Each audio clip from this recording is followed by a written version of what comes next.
Salut à toi et bienvenue sur la chaîne d'AGBio. Alors aujourd'hui on poursuit la série des huiles essentielles et je voulais te parler de l'huile essentielle d'Eucalyptus globulus. Donc à ne pas confondre avec l'Eucalyptus radiata ou Eucalyptus radié. Les principales propriétés sont qu'il va être antiseptique, c'est un fluidifiant, un désodorisant, un fébrifuge et un antispasmodique. Donc tu peux l'utiliser un petit peu comme l'huile essentielle d'Eucalyptus radiata, donc en diffusion, 2 à 4 gouttes dans un diffuseur d'arômes. C'est un parfum frais et aromatique qui assainit l'air et qui facilite la concentration et tout ce qui va être travail intellectuel. Tu peux l'utiliser en inhalation en versant 1 à 3 gouttes dans une cuillère à soupe de miel. Tu mélanges le tout dans un quart de litre d'eau chaude. Et ça te fait une inhalation antiseptique qui stimule les défenses immunitaires. Donc quand tu es malade, c'est très efficace. Tu peux l'utiliser aussi en voie orale. Donc dans ce cas-là, quand tu as des problèmes respiratoires ou le nez bouché par exemple, tu vas prendre 2 gouttes avec une petite cuillère à soupe de miel ou sur un comprimé neutre ou sur un sucre et tu peux aller jusqu'à 3 fois par jour.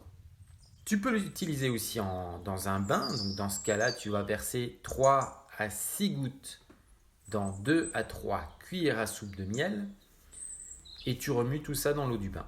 Et c'est un bain qui te soulage les spasmes, stimule les défenses immunitaires, te tonifie en cas de fatigue. Et aussi, si tu as un peu le nez bouché, le rhume, c'est efficace aussi pour ça. Comme l'Eucalyptus radiata, c'est contre-indiqué en cas de fièvre, mais en te baignant dans l'eucalyptus, tu t'en rendras compte tout de suite si tu as de la fièvre. Tu peux l'utiliser aussi en massage.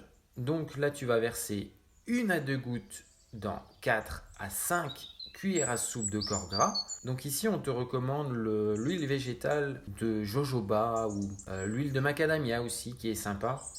Donc tu vas mélanger tout ça et tu peux l'appliquer sur le front, la nuque, la poitrine, le dos et puis aussi tout particulièrement les muscles ou les articulations en massant quand tu as mal ou quand tu as une fatigue musculaire. C'est assez efficace et ça te stimule les défenses immunitaires.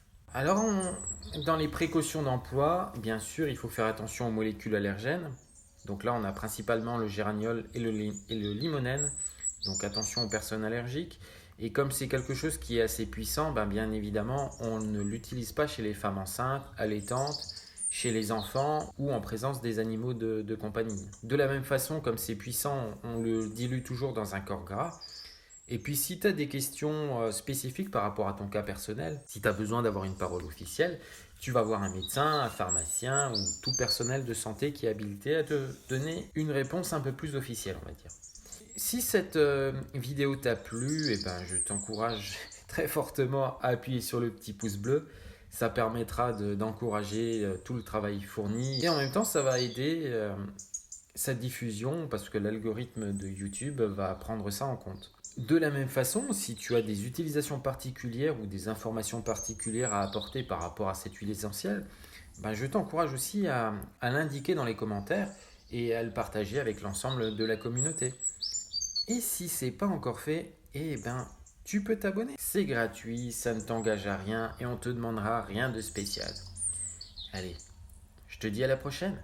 Salut!